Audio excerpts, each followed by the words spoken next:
бұзылмаған қазақ еді. Ол жаңағы Отарбай Қосбармақ емес, бүкіл румен мынандай еді.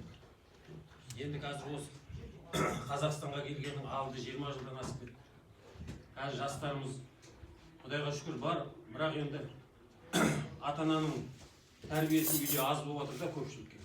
Себебі бұл жаққа келгеннен кейін жаңағы Қағазстан деп не қылды, жамандады, документпен жүрді, бала жағы жұмыс, вақты сөйтіп кетті да, көп балдарына ата-аналар тәрбие бере алмай қалды. Біріншіден, ең бірінші. Сол, мына жаңағы оқиға болып жатыр ғой, мына жаңағы Рудныйдағы болған нәрсе. Көп адамның несіне не келді? Өзі Отарбай Қосбармақ руына өзі.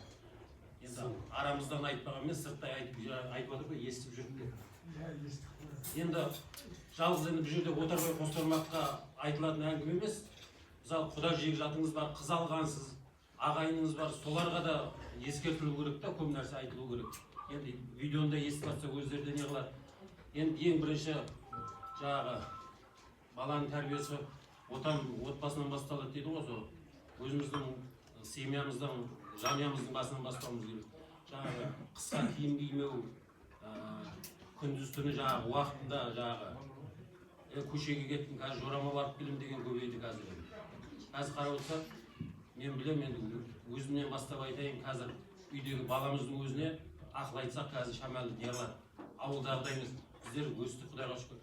Ауылда ата-анамыз емес, ағаларымыз, жеңгеміз айтса заң ет біздерге.